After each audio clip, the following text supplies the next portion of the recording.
Hi, guys, welcome back. Today's guests, we'll tell you all about them, but first, you need to know that they have been in the industry for the past 40 years and they have a very interesting journey which they will share with you. They started shop in Paris and then made a significant impact in India in the early 2000s when they shifted here, and they have been here ever since. Now, from royals to society debutantes, they have dressed them all. If you pick a topic, they have already touched upon it, and that's why I'm very interested to see how this goes. Please welcome Hemant and Didier.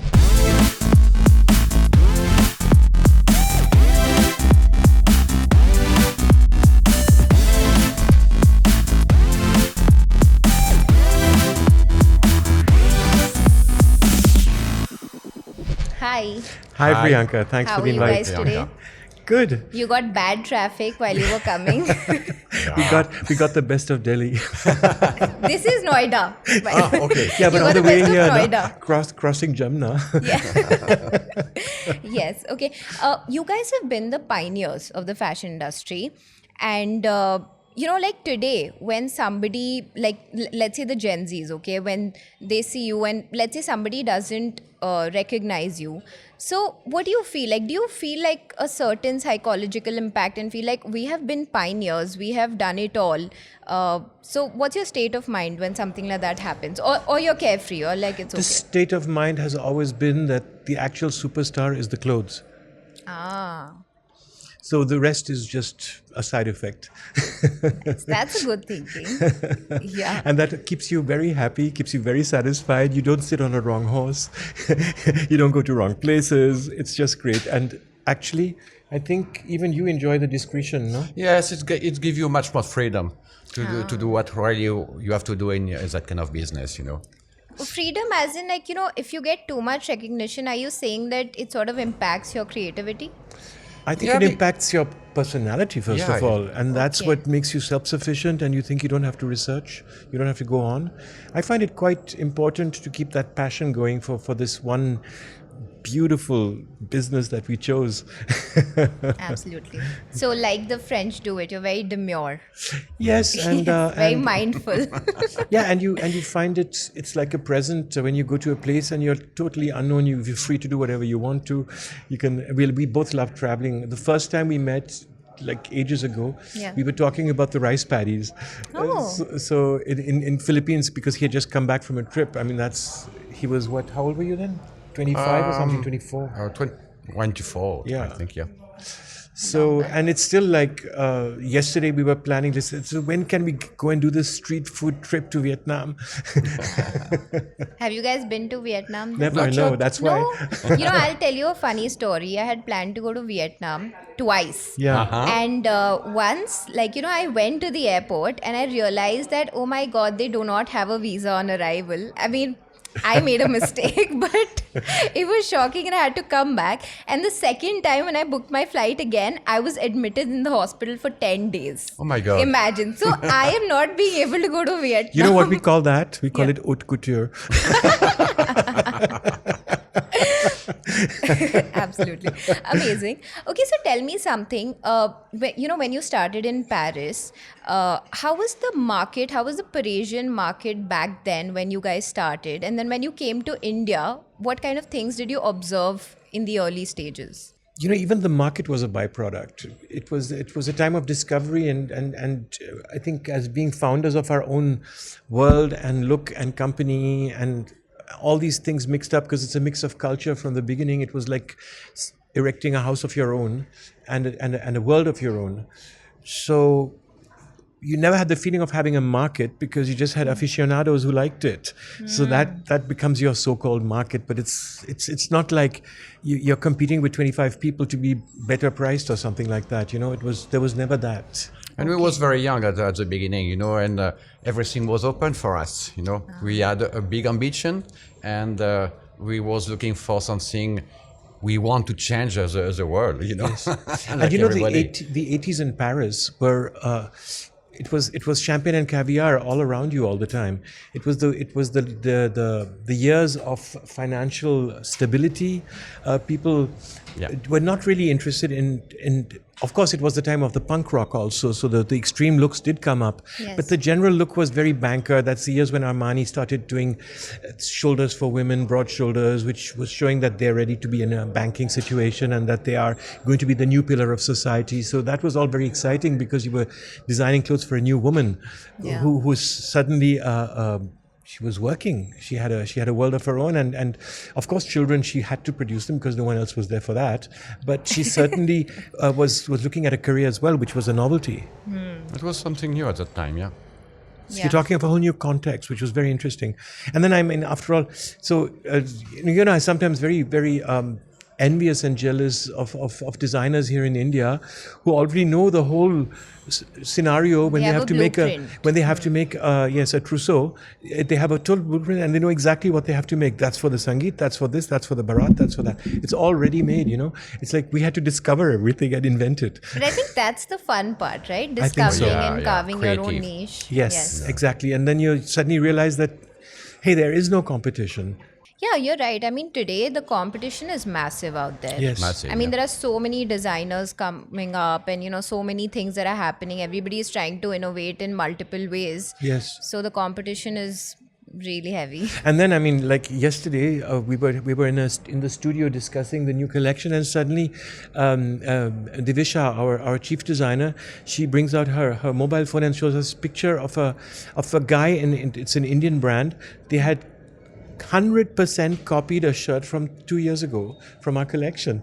So she says, we have to do this. I said, do you think we're going to follow these people for 20 shirts that they copied? I think it's a compliment that they think it's great. They're It's a good copying sign, I when mean, you are copy. It's a good sign. Probably. So please copy us at least 20 times more to give us the recognition that we're looking for.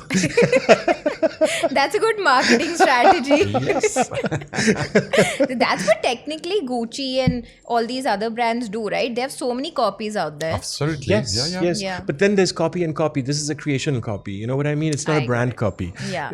Like sometimes you find things that you never created, but they have a brand on it, which is very famous. Yeah, it's another problem. Nice. Tell me something. When you came back to India, were there, did you face any cultural shocks which was new to you? You were like, oh my God, what has happened suddenly?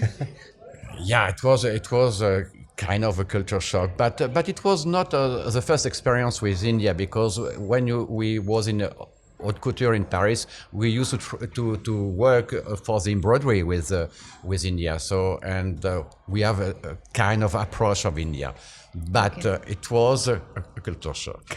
Definitely. Of course, it was a culture shock, and the same thing happened again. We had to carve out a whole new niche again. Now, I mean, if you think back to the year 2000, Delhi had one shop, and it was called Karma. And that was occupied like 95% by Sabyasachi already. You know what I mean? So there was not real space for the other 5,000 designers or the aspiring ones or whatever. So you really had to create a world of your own. The other way around. So we were not the Indians in Paris anymore doing high fashion. We were the Parisians in India doing ready to wear. It's a total. We redesigned the logo. We made everything in a whole different kind of a more black and white, hardcore designer, brandish kind of a context. Whereas Paris was all about making it by hand, spending 300 hours to make that piece, making it to measure for one single person, and getting it into 3,000 magazines. It's another work. It's a different world, Yeah, understood. And then recently you started, I mean, I don't know how long back, but you also started mass producing for other brands as well, right? We started doing manufacturing for other brands, which is more or less in the decline because since COVID, not many brands are subcontracting anymore. Okay. But we did do a lot for European brands. Yes, we worked we did productions for Kenzo, for Chloé, for people like that. So really for very renowned brands. But and then we also did a whole. In the beginning, in the years in India, we did a whole big collection that we called corporate because it was the hotel boom at that time. Contrary to no shops, there were plenty of hotels. Yeah. And the hotels were all proning the Western culture, the international culture that we were in a way representative of. So it was just a great, an exercise. And an experience. Very And interesting. A really yeah. interesting experience to be actually crafting a Western image for a hotel.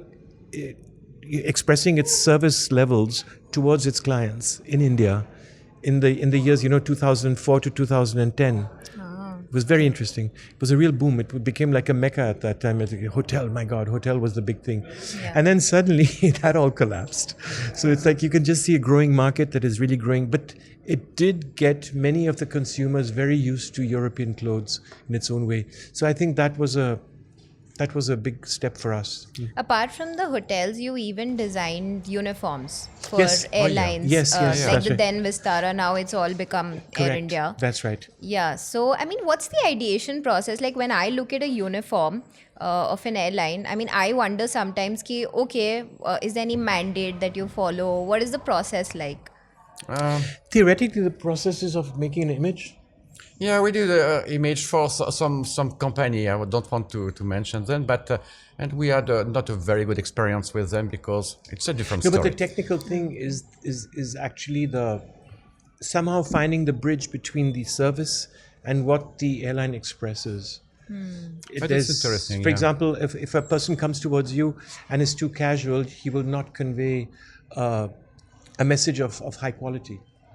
He might carry a message of high sympathy, but not quality, and not excellence, and not quality of food and stuff like that. So that's where the And not only security as well. Security as well. It's very not important in your just image. it's not just the clothes that they wear. It's the body language. It's everything that goes along with it, and that's where you have to nearly make it made to measure for the person, because you just feel that this jest of posing down the plate in front of you and giving you that smile that the client will see with the right corner of his left eye is something which is actually going into the subconsciousness of the client. And that's where you're working. So there's so much attention to detail. Oh, yeah. That's right. That's right. And you translate all of that into pattern making. Yeah. Like a double-breasted jacket will be something totally different than an open jacket with just 2 buttons. Absolutely. See what I mean? The You ever think serious about is it? different. I mean, someone can always say, jacket to pehen raha hai, but that's not the point. Yeah. And it's not what you make. I mean, what do designers make anyway? They make blouses, they make shirts, they make pants, they make skirts, all of them, and coats and jackets, right? It's not what they make, it's how they make it. Because 2 millimeters are going to change your whole expression.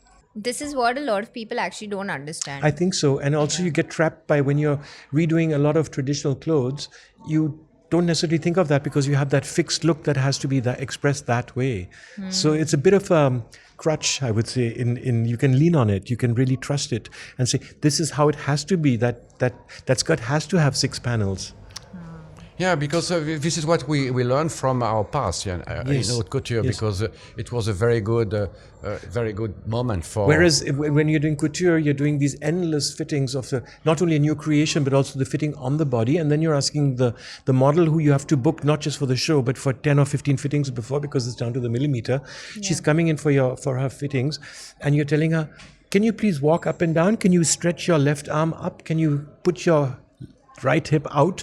Can you trip over your hem? Can you do this and that? We want to see the comfort that you have in the garment. We want to see where the pleats are going sideways. Pleats are a part of the sari. We're very lucky. Yes. In the dresses, they But are the part of inspiration comes from many times from the sari, from our side. Yeah, I mean, we kept on becoming like the guys who were doing saris, but we didn't even know how to tie one. I don't know how to tie one as well. Yeah, but you're the new generation. So I'm excused then. Exactly. Okay, tell me something.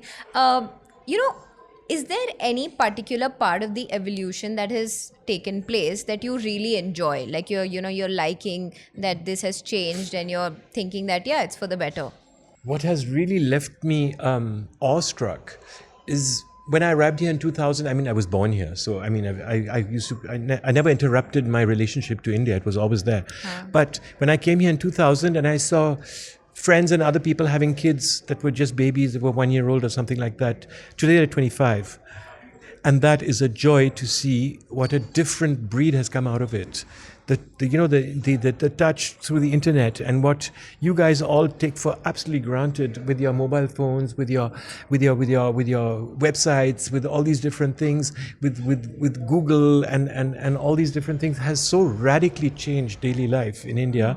Is that you suddenly see world class people here. And before it was more of how would I say, it was a bordered estate. It had a fence around it, and that fence is coming down, so that's quite nice. It's a good evolution. Understood. Back then, you did not have, an influence of social media like we have today. So, how did you exactly promote your designs, or what was it like? I'm very interested because now everything is on social media. Like whatever we are talking Yeah, is but- going to go on social media. But this is what we call creation, and the creation that comes from yourself, and it's very important to have a view of what you want to do and an artistic idea of what you want to go, where you want to go. And this is the most important, interesting part of the If creation. you look at the history of fashion and you look at fashion designers, for example, the very first fashion designer on the whole planet was in 1857, nothing before. So we're only talking of, let's say, 150 years of fashion designing as a business. Before that, what was it? It was queens, it was kings, it was princesses who would be dressing, had a lot of style, like the wife of Napoleon Bonaparte. Josephine de Beauharnais, she was an icon. She would dress so stylishly that she got the whole of France following her styles. But that was not for one season. That was for she was 10 an years. influencer at that time. She was like an icon. Or Marie Antoinette, the wife of Louis XIV. All these people who were, real style icons, but they would come up, one of them here in a country, one of them there 50 years later. And then that would be styles that would be have a name, even in furniture, like, oh, this is the style of Louis XIV, for example, So suddenly, it was always that way that the ladies in society would look at that and say, I'm going to my tailor and getting that thing made, you know? So it was that way. And then suddenly, this English fellow in Paris, wakes up one morning and says, I'm turning this whole thing around. I'm going to make designs and then tell them to wear it. And So that was the revolution, and The this was shift. the guy who suddenly says, I am going to have a presentation for summer in January. He says, are you mad? What for in January? He says, so that they can order it and wear it through summer.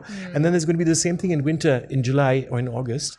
And then they will have another go for a new collection. And that basic idea that he started, because he had to travel to Lyon to make all the silks and print them each time in advance, is what fashion business is about today still. Yeah. It was invented in 1857, and he created the Couture Syndicate that started staging the so-called Couture Week, which became a Fashion Week later and became all this madness that you know now. Yeah. At that time, you would wake up one morning in the Amazonas in Brazil and say, oh my God, it's November, I have to go to Paris, the collections are starting in January. And she would take the boat and she would go to Paris and she would get a hotel and then she'd get her invitations and she'd go to Jean Patou or someone like that, and she'd go in the morning at 9 o'clock. The fashion show would start, no music. The fashion show was from 9 to 1 o'clock. There would be one girl after the other showing a gown, and she'd have her sales lady next to her write down the numbers. And then comes lunch. Everyone gets lunch. And then it continues from 2 onwards until 7 in the evening. And then she's seen about 1,000 dresses, and she's marked down each one she wants. And she orders them. And then the next 2 weeks are the pre-fittings. She goes off and comes back another 4 months later for her fittings and gets all her dresses. Can you imagine? Have you seen this in a recent movie or a show No, this is- featuring Dior? Yes, also, but that Yeah. was already in the 1940s. I'm talking of the beginning of earlier. fashion. Yeah. This is what fashion, how it started. Yeah, I think in India also people, used to copy a lot of celebrity Of styles course. back then. Of course. Yeah, whatever they saw on the screen, they used to be like, now I want this. Yes, Yeah. exactly.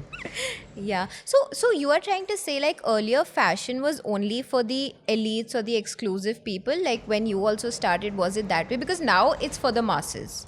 Yeah, but haute couture was still like that, It's just for an elite, people who need to represent and to have a lifestyle for that, because otherwise you can't wear that kind of garment in the street, So it's a lifestyle. Haute couture, but now ready to wear, it's for everybody, and we approach that Plus, even 40 years ago, a t-shirt was not fashion. It was just a garment that you wear. You know what I mean? And suddenly there's fashion colors and there's cuts and there's lengths and all that stuff. Today because there's streetwear and everything. yeah, it's all Yeah. become a whole lot of, because of the millions and billions of people that have access to it and all have to wear new clothes. But then also, quality at that time was what? Quality was when you would get a jacket from your father and your son would inherit it, that was what quality is about. Today, if it holds for 2 years, you're very happy. And if you want to keep for 2 years, If you still will want be it, there's all this old thing, let's just throw it away. No And that's what comments. explains these mountains of textiles in Africa, no? Landfills, yeah. It's another problem. Yeah. Okay, so that was like a lot of serious discussion. I want to ask you guys a fun story. Tell me, how did you guys exactly meet and then thought ki, okay, yeah, now we're going to work together? That never happened. We was in school in the same time, and we just continue. And we started talking about the rice paddies. We're still talking about them. There was No, he gets the first contract, Yeah, exactly. Okay. and I follow him. My Because mother's, I need to work. My mother's German, so I used to live Yeah. in Germany, and went to it was called Igedo, which is the German fashion fair in Düsseldorf. So I went there and I advertised in a kind of fashion newspaper that we were an Indo-German team of doing international designs and everything, and we got a great contract with a great company. So that's how it started. So did And- you oversell yourself? Or No, because were you being true to? it was selling really well, and we got royalties. We lived for that for 2 yeah, years. it was- got it great was, royalties. Yeah, it was a company called Studio Dress that doesn't exist anymore. Okay. High level, very nice ladies ready to wear. And then it continued. Yeah, And then we just saw that the stuff Another can't sell, contract. so we said that we have to set up our own shop. Absolutely makes sense. You guys have dressed royalties as well. So, give us some insights about that, because I'm sure people would be very interested to know about their lives and how their things work. Well, there was a kind of a lightning bolt in Paris each time there was a new designer, because it was such a small world in couture. And when we started, it was the end of the Texan oil billionaires. Well, you used to call them millionaires at that time. The billionaires is only now. Okay. So the millionaires would be coming to Paris, and you say, oh, someone flew in a Concorde. So that was like the big deal. And then suddenly the whole scene changed, and it was the Arabs coming to Paris. And Arabs have very big families. Yeah. And the Arab princesses reflected more to a kind of something oriental in designs. And we were doing this thing which was in between, we'd say it was in between a jacket and a sari. So you struck the right chord. So we struck the right chord for these ladies, and we got a lot of very faithful clients. Oh yeah. Yeah. There was one clan of ladies from the northern province of Saudi Arabia. I think it was like 25 ladies with one princess on the top, and she just adored me because I would speak very frankly to her. She would Okay. say like, "Oh, Mr. Hemant, I want dress, and you bring me dress with gold here and yellow here and orange there and blue here and everything. And what do you think?" I said, "I think you were going to look like a Christmas tree, princess." And she loved it, and she became very faithful because she said, "This guy I can And trust." she was a very good Yeah, client. people and I love like it. candid and honest people. So we were always kind of course, respectful, but it doesn't stop you from being frank about a thing. It's Yeah. like, this is why would I tell her to do something just to make the money? She'll find out anyway, so she'll go away and she'll go somewhere else. So, You have good ethics. People today lack that heavily, I feel. Yeah, I think. It's Yeah, very I mean, important. you regard the person as a real person who's coming for a counsel, and she wants to have a frank opinion, and she also wants to not only look Oriental, she also wants to look Parisian. That's why she's there. I mean. Oh, tell us something about society debutantes and balls, like the Le Ball that happened. We saw, I think, in Bollywood Wives, you had dressed Shanaya That's Kapoor right, for that's her right. thing. Yeah. So What a how was cutie the pie, no? experience? Yeah, she was looking really nice in that red dress. She's so adorable. Yeah.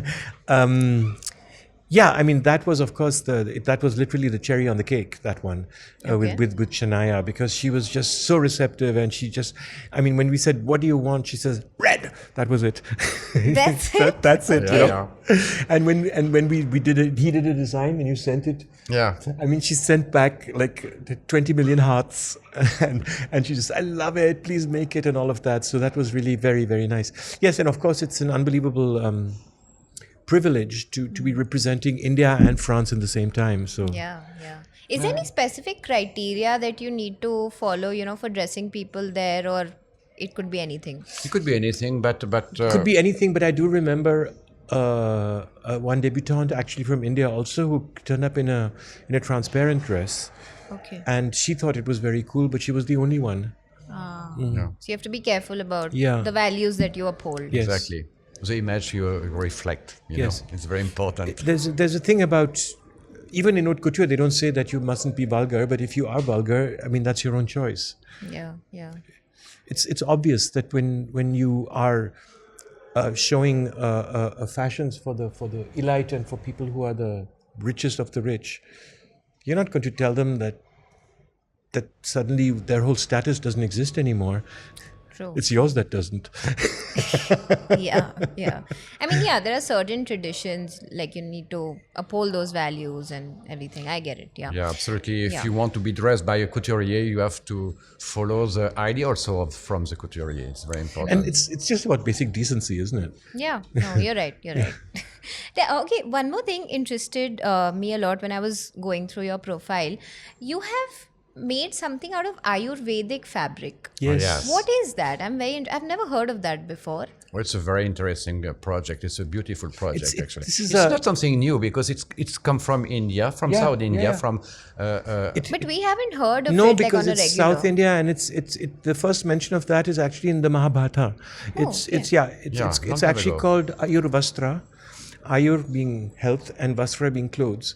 So it's this South Indian principle of treating any material with all kinds of different washes and herbal boilings and sunbathing and moonbathing and aloe vera crystal incoctions, and don't ask me what, like 157 herbs go into that whole concoction.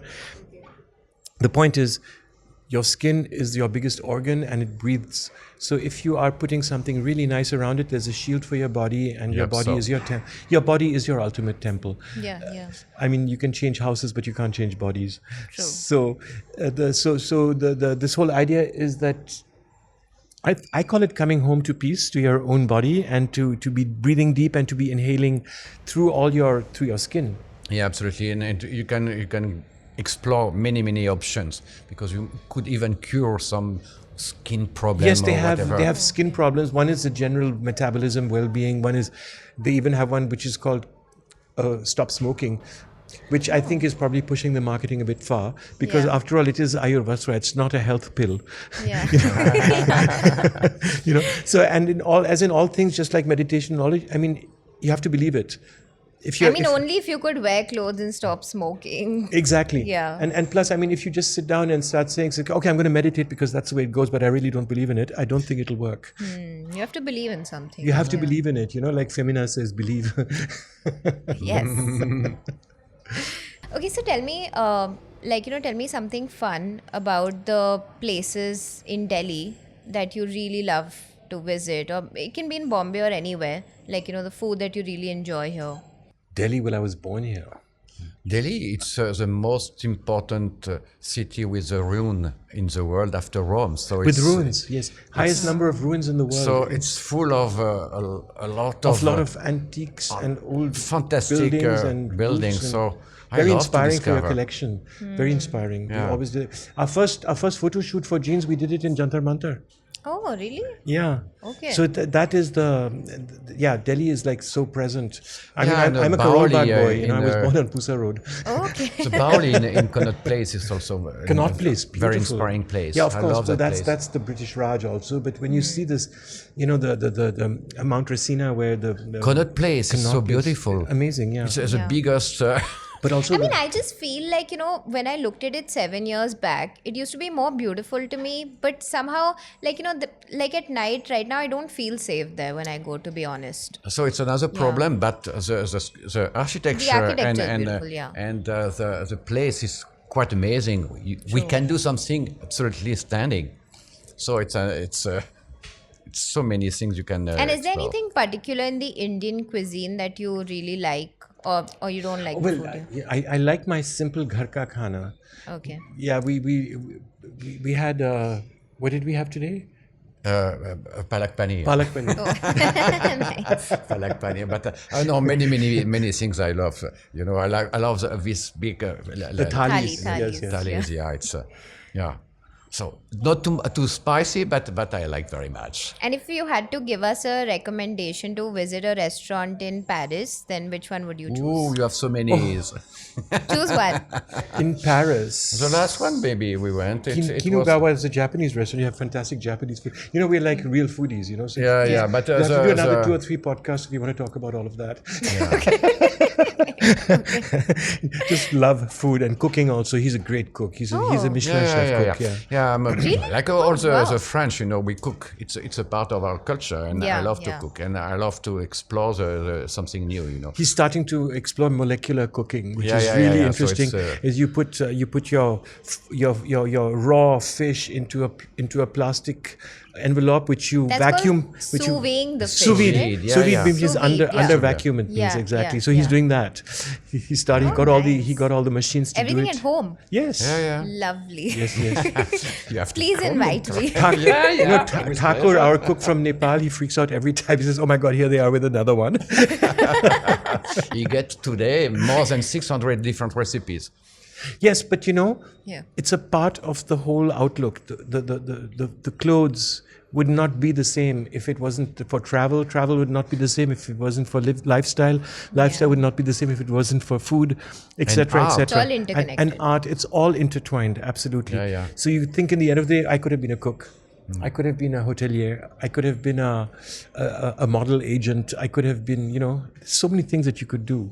Yeah. So creativity, I don't think, is restricted to one thing. So we try to put it as much as we can because genes is supposedly the genetics of our couture. Nice. And that's why we call it genes, and also because we thought it was very funny not to have blue jeans but real jeans. Wow, that's a very nice thought to end the podcast on. But before we end it, now I'll ask you this thing. What is something upcoming that you guys are planning that we can look forward to? Like the Ayurvedic fabric, is there any other innovation that you guys are thinking of?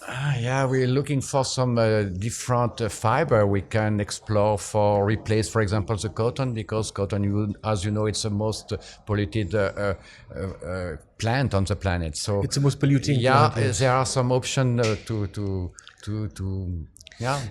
develop something. There's this project of bringing rami into the market, and rami is a plant which is underused, and because it's full of resin, it's a very sticky kind of a fiber, and it's very difficult to use it. But if you could change the plant or change the treatment, you would be having a flowing cotton, which Is would it be like cactus? No.